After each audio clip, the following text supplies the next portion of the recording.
పుత్ర పవిత్రాత్మ నామమున ఆమేన్. దేవమాత ప్రార్థన ధ్యానాంశాల శీర్షికకు స్వాగతం, సుస్వాగతం.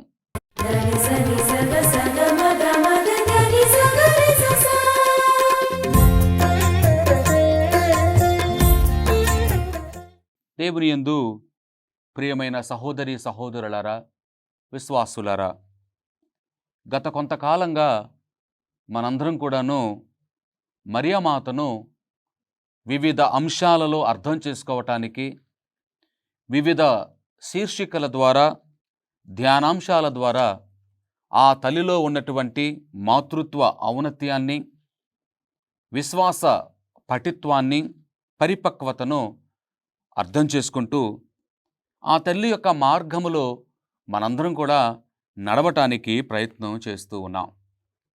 గడిచినటువంటి కాలంలో అనేకమైనటువంటి అంశాలను మనం ధ్యానం చేసుకుంటూ వచ్చాం. ఈనాడు మనము పవిత్ర కన్య మరియను, మన దేవదేవుని ప్రభుని యొక్క తొలి శిష్యురాలుగా ఆమెను ధ్యానించుదాం. ఆమెలో ఉన్నటువంటి శిష్యత్వం, ఆమెలో ఉన్నటువంటి ప్రేమ, విశ్వాసం, దేవుడంటే భయం, భక్తి కలిగినటువంటి ఒక సాధారణమైనటువంటి విశ్వాసురాలుగా, శిష్యురాలుగా ఏ విధంగా ఉందో మనం అర్థం చేసుకోవటానికి ప్రయత్నం చేద్దాం. గురువులో ఉన్నటువంటి జ్ఞానాన్ని ఆస్వాదింప యత్నించటమే ప్రధానంగా శిష్యులు చేసేటువంటి పని. తను ఎదుగుతున్నటువంటి సమయంలో తనకంటే తెలిసినటువంటి వ్యక్తి దగ్గర నుంచి, తనకంటే పెద్దవాని దగ్గర నుంచి, తనకంటే బాగా చదువుకున్నటువంటి వ్యక్తి దగ్గర నుంచి వినేటువంటి మాటల ద్వారా జ్ఞానాన్ని పొందుకోవటానికి ప్రయత్నం చేస్తూ ఉంటాడు ప్రతి శిష్యుడు కూడా. చదువుకునేటువంటి వాడు, నేర్చుకోవాలి అనేటువంటి ఆసక్తి ఉన్నటువంటి వాడు నిత్య విద్యార్థి అని చెప్పని అంటారు. ఈ విద్యార్థి అనేటువంటి దశకు ఏమాత్రము కూడాను అంతమనేటువంటిది లేదు. ఒక మనిషి తన చివరి వరకు కూడాను ఏదో ఒక జ్ఞానాన్ని ఆస్వాదించటానికి ప్రయత్నం చేస్తూనే ఉంటాడు. ప్రియమైనటువంటి సహోదరి సహోదరులరా, గురువులో ఉన్న జ్ఞానాన్ని ఆస్వాదింప యత్నించటమే శిష్యుని యొక్క లక్షణం. గురువు చేసిందే చేయుటకు ప్రయత్నించటం శిష్యులలో లక్షణం. గురువును అనుసరించటం శిష్యుని యొక్క లక్షణం. ఇది మనందరం కూడా తెలిసినటువంటిదే. ప్రతి విద్యార్థి తన గురువు నుండి జ్ఞానాన్ని పొందుకుంటూ ఉంటాడు. ఆ జ్ఞానం కేవలము కొంత భాగానికి ఉపయోగపడేటువంటిదే కాకుండా సమాజపరమైనటువంటిది, వ్యక్తిగతపరమైనటువంటిది, నైతికపరమైనటువంటివి, బాధ్యతాయుతమైనటువంటివి. ఈ విధంగా ఒక గురువు తన దగ్గరకు వచ్చినటువంటి శిష్యులను సిద్ధపరుస్తూ ఉంటాడు. తను ప్రిపేర్ చేస్తూ ఉంటాడు, ముందుకు నడిపిస్తూ ఉంటాడు. మనం ఆధ్యాత్మిక జీవితములో ప్రయాణిస్తూ ఉన్నాం. మన ఆధ్యాత్మికమైనటువంటి జీవితములో, మన ప్రయాణములో మనకు ప్రధానమైనటువంటి గురువు క్రీస్తువే. క్రీస్తు ప్రబోధించినటువంటి బోధనలు, క్రీస్తు ఆచరించినటువంటి మార్గాలు, క్రీస్తు యొక్క ఆలోచనలను మనము కూడా కలిగి ఉండటమే ఆయన యొక్క శిష్యులుగా మనం చేసేటువంటిది. కాబట్టి మనకు ప్రథమ గురువు క్రీస్తువు, ప్రధాన గురువు క్రీస్తువే. ఆయన బాటను, మాటను, మార్గాన్ని అనుసరించ తన శిష్యులమైనటువంటి మనందరం కూడా యత్నించుచూ ఉన్నాము. ఆయనను పోలి, ఆయన ఆలోచన కలిగి జీవించటానికి ప్రయత్నం చేస్తూ ఉన్నాము. మరి ఈ సమయంలో మరియమాత యొక్క శిష్యత్వం ఏ విధంగా అర్థం చేసుకోవాలి? మరియమాత యొక్క శిష్యత్వం ఎక్కడి నుంచి వచ్చింది? ఆమె ఎక్కడి నుంచి ఈ జ్ఞానాన్ని ఆస్వాదించింది అనే దానికి ప్రియమైనటువంటి సహోదరి సహోదరులారా, ఈమె యొక్క జీవిత చరిత్ర ఒక యోధాజాతి స్త్రీ, ఒక యోధాజాతి బాలిక.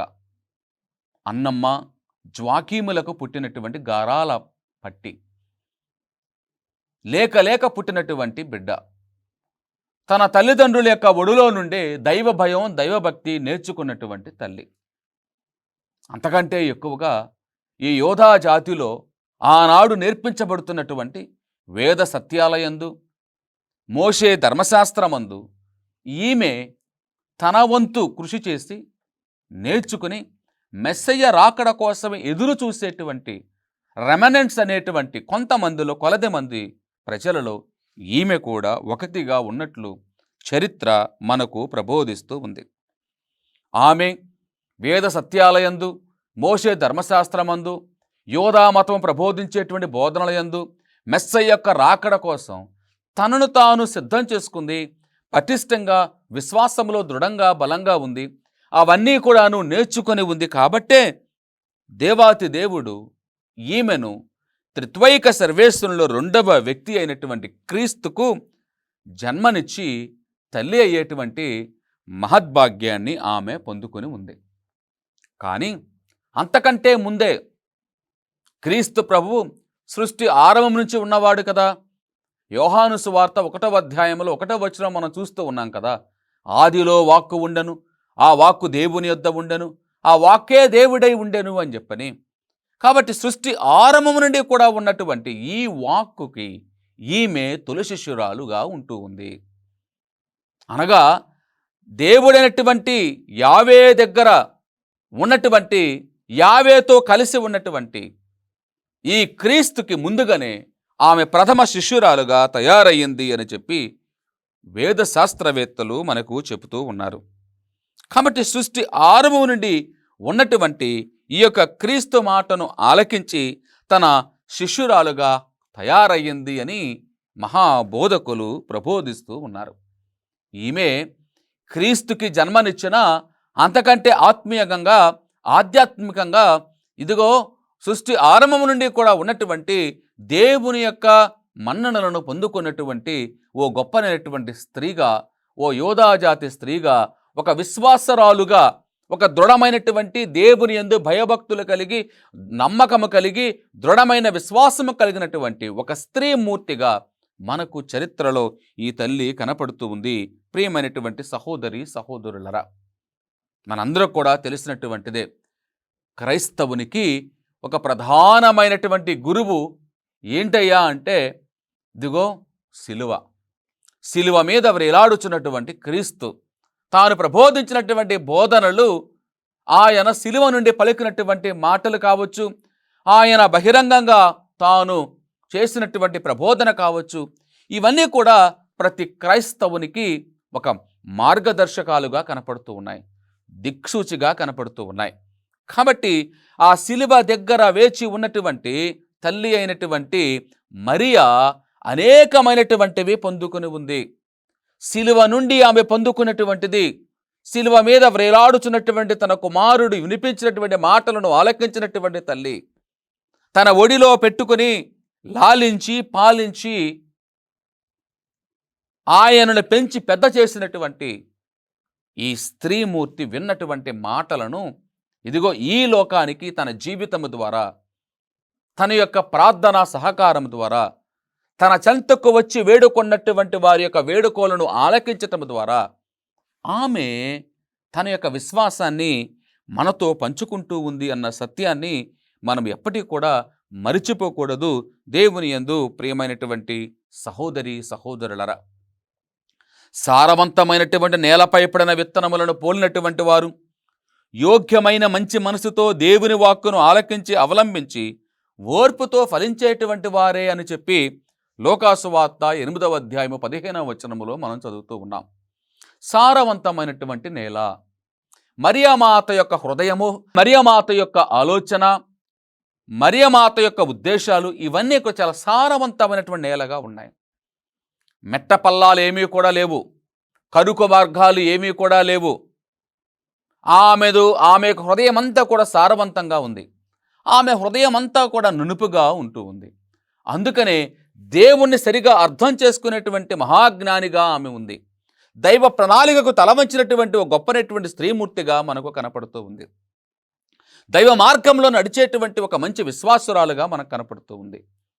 దేవుడు ప్రబోధించినటువంటి ఆ యొక్క వాక్యాలయందు, వాక్యోపదేశాలయందు అనుసరించి జీవించినటువంటి ఓ గొప్ప శిష్యురాలుగా కనపడుతూ ఉంది. మనం అనేకమైనటువంటి వాక్యాలను పరిశుద్ధ గ్రంథంలో చూస్తూ ఉంటాం. ప్రియమైనటువంటి సహోదరి సహోదరులారా, మనము పవిత్రమైనటువంటి జీవితాన్ని జీవించడానికి పిలువబడ్డాము అని చెప్పని వాక్యమును మనం చదువుతూ ఉంటాం.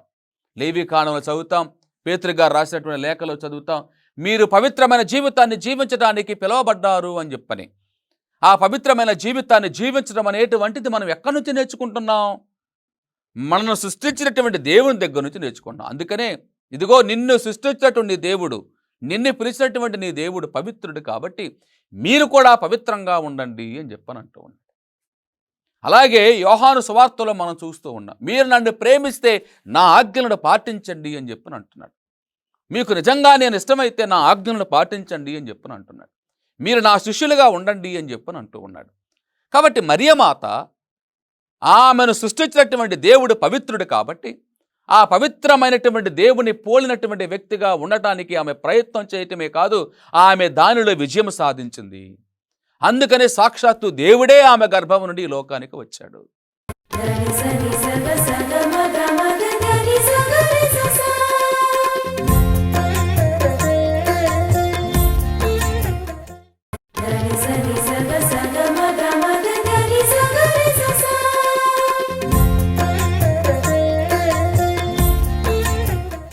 సాక్షాత్తు పవిత్రమూర్తి అయినటువంటి దేవుని యొక్క పవిత్రతను పొందుకున్నటువంటి స్త్రీమూర్తిగా మనకు కనపడుతూ ఉంది.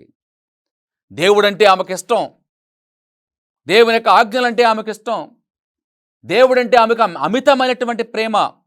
దేవునికే తన జీవితాన్ని అంకితం చేసుకుంది, దేవునికే తన యొక్క జీవితాన్ని సమర్పణం చేసుకుంది. అందుకనే దేవుని యొక్క ఆజ్ఞలను పాటించింది. యోహాను సువార్తికుడు చెప్పాడు కదా, మీకు నేనంటే ఇష్టం ఉంటే నా ఆజ్ఞలను పాటించండి అని చెప్పని అన్నాడు కదా. అవును, మరియమాతకు దేవుడంటే ఇష్టం. అందుకనే ఆమె దైవ ఆజ్ఞలను పాటించింది. దేవుని యొక్క ఆజ్ఞలను పాటించి దేవునిలో ఉన్న పవిత్రతను ఆమె పొందుకుంది. ఆజ్ఞలను పాటించింది కాబట్టే ఆమె తన గురువైనటువంటి దేవుని దగ్గర నుంచి ఈ ఆజ్ఞలను పాటించింది. దేవుడంటే ప్రేమ కలిగి ఇష్టం కలిగి ఉంది కాబట్టే ఆమెను దేవాతి దేవునికి ప్రభునికి తొలి శిష్యురాలుగా మనకు కనపడుతూ ఉంది. సారవంతమైన నేల మీద పడినటువంటి ఆ యొక్క వాక్యం అనేటువంటి విత్తనం ఆమెలో ఎదిగింది, మొక్క అయ్యింది, మ్రానయ్యింది, వృక్షమయ్యింది.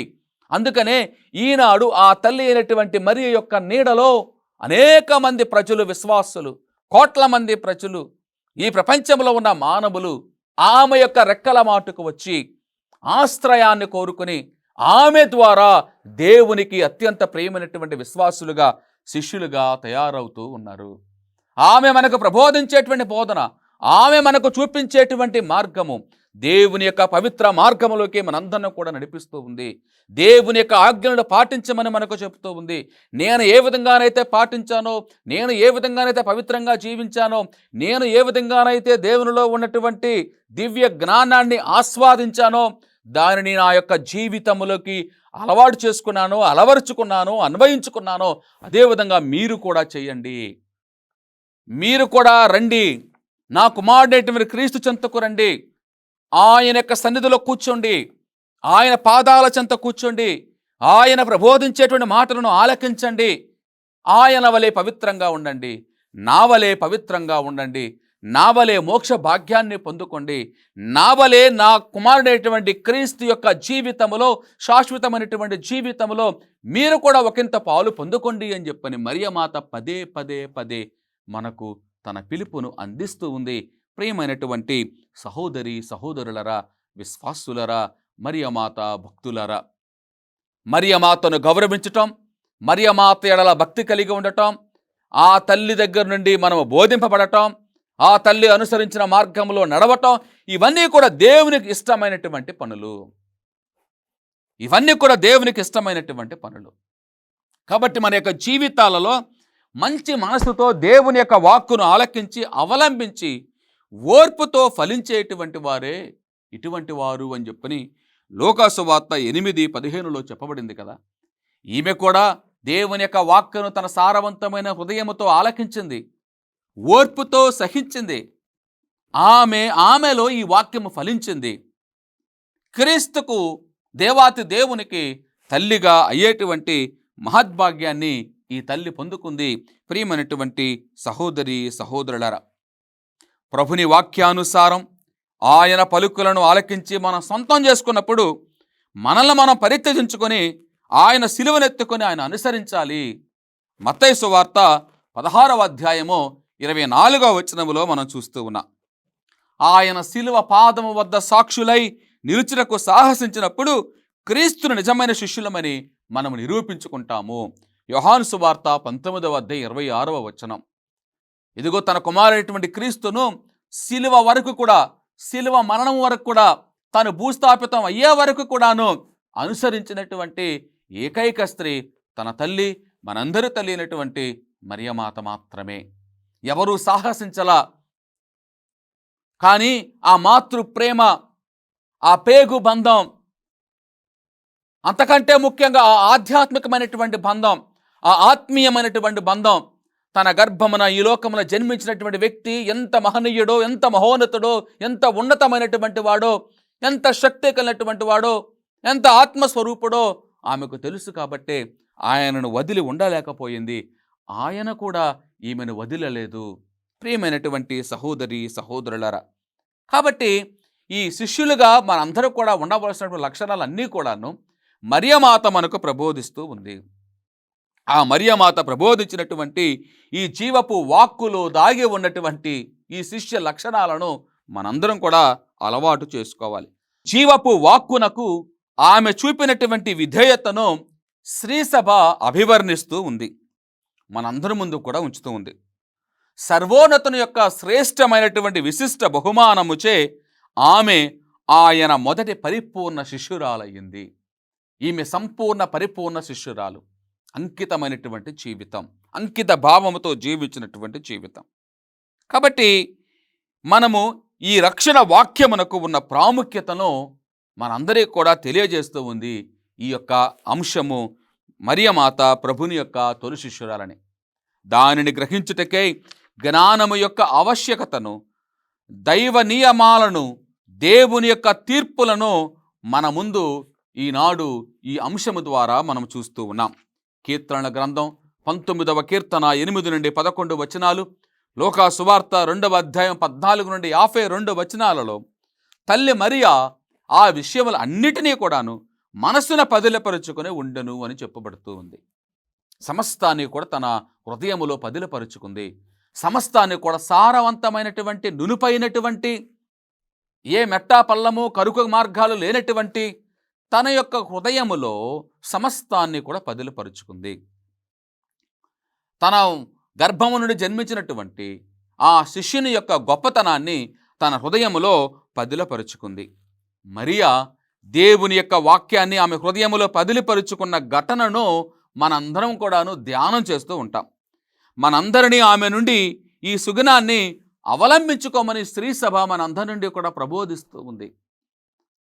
మనము విధేయులంగా వినయముతో ప్రభుని యొక్క మార్గములో నడవటానికి ప్రయత్నం చెయ్యమని తల్లి అయిన స్త్రీ సభ మనందరినీ కూడా కోరుతూ ఉంది. ప్రేమైనటువంటి సహోదరి సహోదరులారా, మరి ఒక గొప్పనైనటువంటి అంశమును మనము దీనిలో ప్రస్తావించడం ఎంతైనా సమంజసం. లోకా సువార్త 11వ అధ్యాయము 27-28 వచనాలలో చక్కనైనటువంటి అంశాన్ని, మాటలను మనం చూస్తూ ఉన్నాం. ఆయన మాట్లాడుతూ ఉండగా జనసమూహములో ఒక స్త్రీ నిన్ను మోసినటువంటి గర్భమును, నీకు పాలుచ్చినటువంటి స్తన్యమును ధన్యమైనవి అని ఎలుగెత్తు పలికెను. చాలా గొప్పనైనటువంటి అంశం.